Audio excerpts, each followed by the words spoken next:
Thank you, Mr. Chairman, and good morning to our witnesses who are testifying today. I want to thank each of you for being here to discuss a topic of grave importance to our national security. Earlier this year, Chinese... It's taken the government 70 plus years to acknowledge what moviegoers of the 50s and 60s knew all along, and that's that space aliens are dangerously real. Biologics came with some of these recoveries. Were they, I guess, human or non-human biologics? Non-human, and that was the assessment of people with direct knowledge on the program I talked to. Hey guys, it's Adam, 1/3 of the Hormonal Werewolves, back with you again. About to do another deep dive into the great book of movie monsters. This time out, we're going to be talking about space alien movies. Now, space alien movies are, of course, a pillar of the monster movies from the 50s and the 60s. Really the holy trinity of monster movies from that era, the giant bug movies, which we've covered before, robots, and space aliens. Before we get into my list, just wanted to acknowledge there are a plethora of space alien movies from this era, and it was really hard to narrow it down to just 10 movies that I love that did not make the list. Movies like The Blob and The Green Slime, for example. I consider these monsters from space more so than space aliens, if that makes sense. And in order to be a space alien, I figured you have to have sentience, technology, a culture of some kind. At the very least, enough intelligence that to possess cunning and self-preservation instinct. All right, let's get into it. At number 10, we have Laser Blast from 1978. It will blow your mind. Aliens from space track down a wild-looking man who is madly shooting a laser rifle in the desert. The aliens execute him and then depart, but leave behind the man's weapon. Billy, a local teenager, finds the gun while driving through the desert. He uses it, firing at hills and sand dunes. The weapon fascinates him, and he begins to be taken over by it. Just a fun, cheesy movie from the 70s. I really like how Billy becomes possessed by the advanced technology of these aliens. By the end of the movie, he basically becomes a crackhead from outer space. The aliens themselves, they kind of remind me of a bunch of evil ETs, but some fun stop motion effects there that also provide a little unintentional humor at times. What to do if you meet? Duck. He shoots anything that moves. Number 9. Earth versus the Flying Saucers from 1956.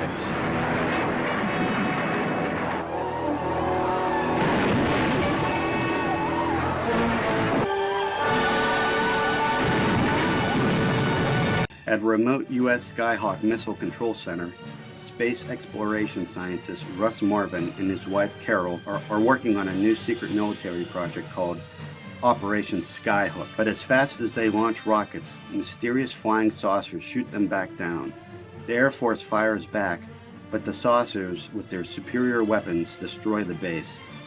Russ is contacted by the aliens and told that they are residents of a dying planet who are intent on taking over the Earth. The saucer effects in this movie were done by special effects icon and legend Ray Harryhausen. As soon as the UFOs touch down, the Army doesn't even give these guys a chance. They're just shooting first and asking questions later. Now, the aliens in this, they have these big suits on. They're very kind of phallic looking, to be honest with you. Kind of odd. Eventually, you do get to see the aliens themselves. They're basically just a race of Jeff Bezoses. But we're not here for the aliens, really. We're here for the UFO carnage. The glorious shots of UFO destruction that takes place in the U.S. Capitol is legendary. And that's why it's worthy of the number 9 spot on the list. What to do if you meet? Pretend you're whistling for a taxi as high-pitched as possible. That'll make sense if you actually watch the movie. Number 8.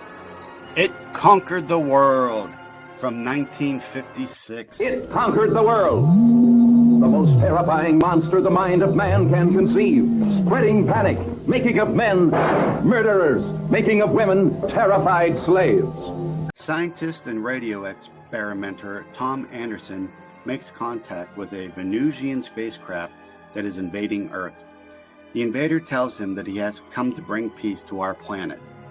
With visions of a harmonious world dancing in his head, Tom helps the invader land and hide in a cave. But it then begins taking over the surrounding countryside with the help of its fleet of electronic bats. This movie is from the late, great master of schlock himself, Roger Corman. And the real star of this movie is that monster. I mean, words can't describe the beauty that is it. I mean, just look at it. It looks like some combination of like a piñata and a cucumber. It's adorable, quite frankly. The subplot about the electronic bats taking over people, mind control for the creature, is a fun one. The actress who gives the performance of Tom's wife is pretty impressive. Ugly! Horrible! Go on. Try your intellect on me!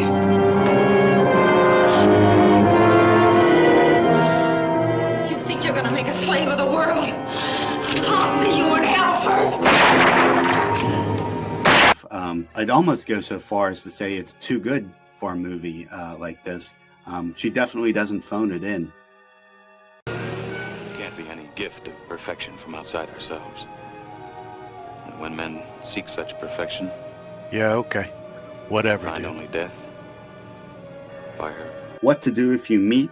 Don't believe all its glorious descriptions of how peaceful life will be under Venusian rule. Attack it with fire and save Earth. Number 7. I Married a Monster from Outer Space from 1958.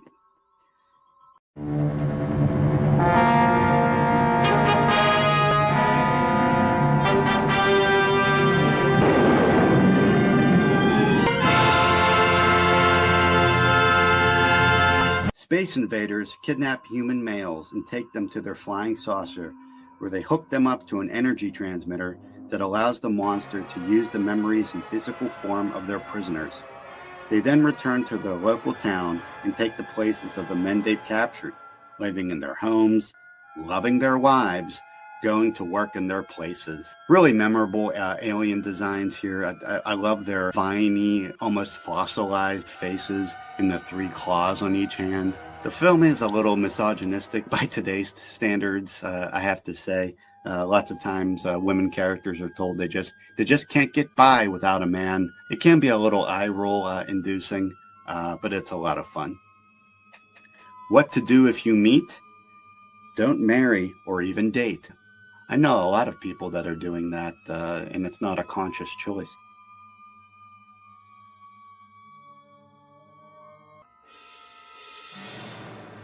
Number 6. Invasion of the Saucermen from 1957.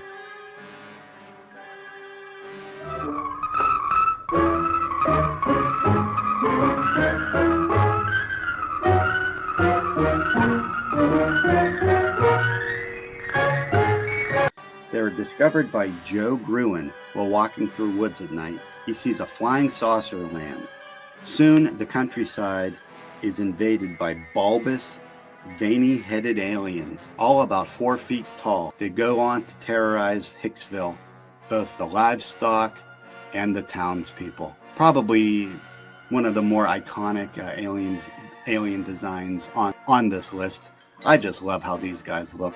It could probably be argued that this is the first tiny monster movie in the same vein as Critters and Gremlins and Munchies.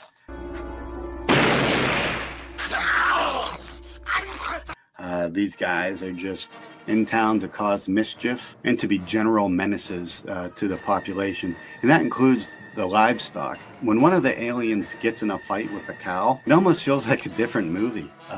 It gets really gruesome, kind of disturbing. What to do if you meet? Shine flashlight, pull out matches, and throw them in their faces. Don't drink. Oh yeah, I guess I should have mentioned that they can inject their victims with alcohol and induce an overdose. That was probably kind of important.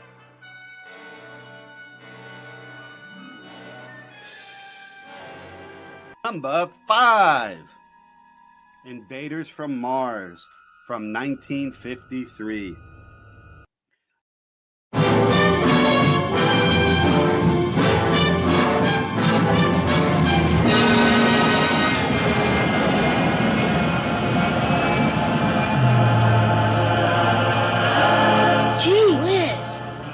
Invaders from Mars. Young Dale McLean is awakened in the middle of the night by a raging storm to see a spaceship crash into the ground several hundred yards from his home. He tells his father, who investigates, but is sucked into the sand. When he returns home, he is mean and hard and has a vivid red scar on his neck. Soon, his mother changes too. Dave finds radio implants in their skulls and realizes that his parents are being controlled by beings from outer space. This 1953 film is often interpreted as an allegory for the Red Scare, a period of intense anti-communist paranoia in the United States. The Martian invasion, with its emphasis on mind control and subversion, was seen as a parallel to the perceived communist threat of infiltrating and taking over American society. But if you asked little Adam, he didn't care about any of that. He just thought that these aliens looked really cool. They actually look like some of the most comfortable aliens you'll ever see. Their bodies kind of just looked like a soft, warm onesie. The Martian brain, of course, is iconic. He's just this huge golden head with 2 tentacles living inside a bowl and commanding countless soldiers. This film was famously remade in 1986 by Tobe Hooper. And that one leads more into the schlock side of things, but that's a favorite of mine as well. What to do if you meet?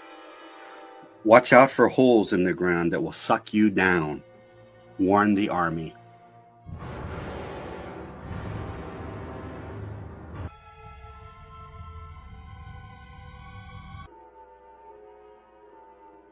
Number 4. It Came from Outer Space from 1953.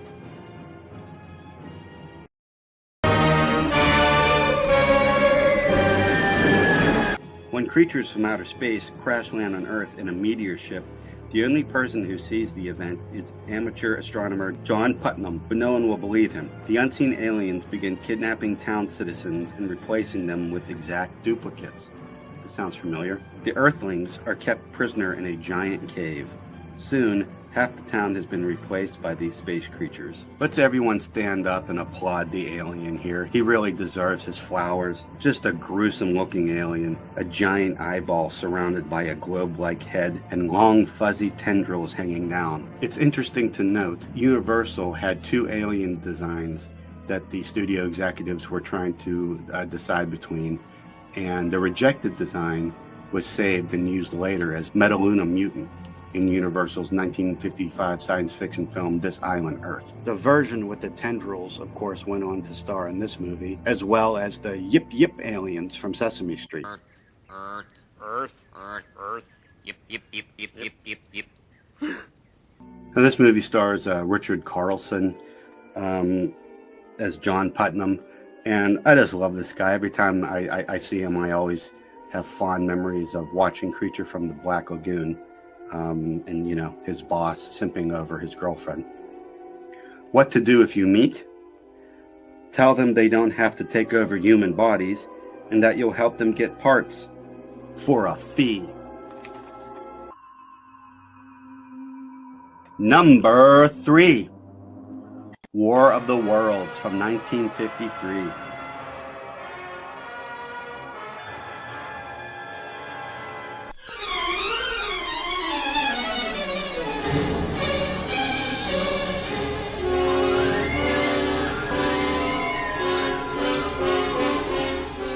After a giant meteor crashes on Earth near a California community, a group of scientists, including Dr. Clayton Forrester, investigate.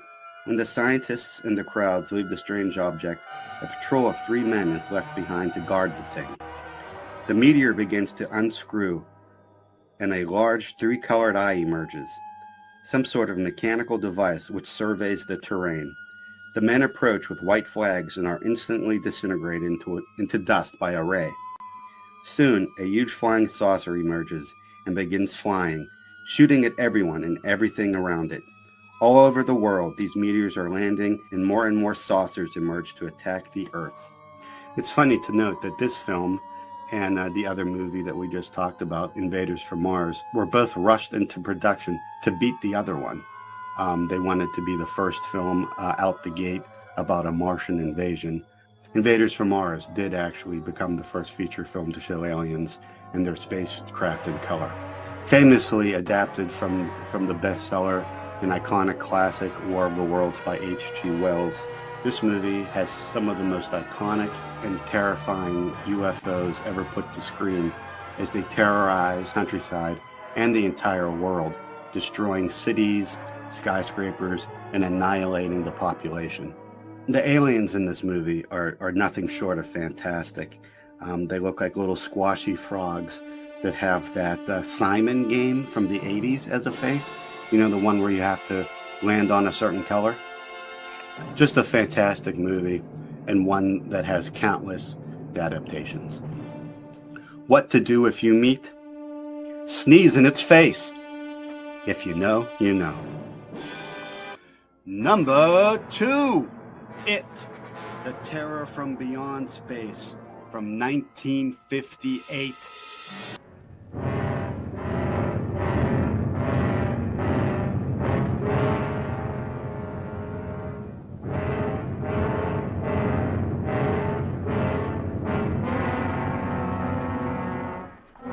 How could that thing have gotten aboard? Out of all the movies on this list and all the movies that didn't make the list, why, Adam, why would you pick this movie as your number 2? This movie is about an alien that stows away on a spaceship after a rescue attempt on Mars. He crawls around maze-like duct systems on the ship, pops out and grabs humans from time to time as a snack. Ultimately, he is defeated as space locks of the ship are opened, releasing all of the oxygen from the room and being sucked out into space. Does that remind anybody of anything?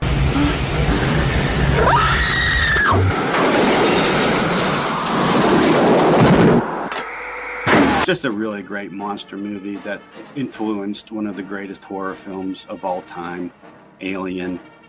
The monster itself is pretty awesome looking. He's both reptilian and kind of simian looking at the same time, with these really big pig-like nostrils and 3 giant claws on each hand. As a kid, this movie would just scare the crap out of me. Just the impending doom of watching this thing get closer and closer to the crew as it rips through spaceship walls and climbs up ladders. What to do if you meet? You don't have to meet this one. Don't take trips to Mars. Wah, wah. And number 1.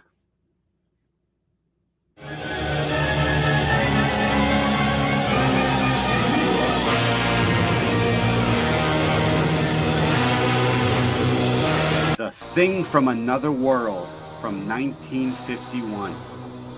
An Air Force crew on an Arctic outpost go out to investigate a crash near the base, thinking it might be Russians. They find a flying saucer embedded in the ice. They try to melt the saucer out with thermite bombs, but accidentally blow it up. They then find something in the ice that looks like a man. Back at the base, it's put in a room with the windows open so it won't melt, but the soldier guarding it can't bear to look at it and covers it with a blanket. Unknown to him, it's an electric blanket. A while later, a shadow looms up behind the soldier. The guard screams and runs from the room, firing his gun. The thing is loose. This was my dad's favorite movie as a kid. It's not hard to see why. It's easily the scariest movie on this list, with the claustrophobic atmosphere and tantalizing tension of when you're going to see the monster next. I still think that this movie has one of the best jump scares of all time. Remade years later by John Carpenter into what is wildly considered the greatest horror film of all time. You gotta be fucking kidding. The original version, I feel, stands the test of time as the greatest space alien invader movie of all time. What to do if you meet? Run like a mother. All he wants is your blood. If trapped, try to make him stick his finger in your toaster. Well, that wraps it up for this week's episode. Thanks for joining me. I'm really enjoying making these movies about the monsters from the 50s and 60s. I had some ideas about making a robot episode from this era, you know, like Robbie the Robot and Tobor the Great, that kind of stuff. Maybe a giant monster episode, like Attack of the 50-Foot Woman and the Giant Gila Monster. Or maybe even like a transforming monster episode, like the Alligator People or Monster on Campus. So if you guys are enjoying these episodes, tell me down in the comments what you'd like me to work on next. All right, gang, take care. And remember, watch the skies everywhere. Keep looking. Keep watching the skies.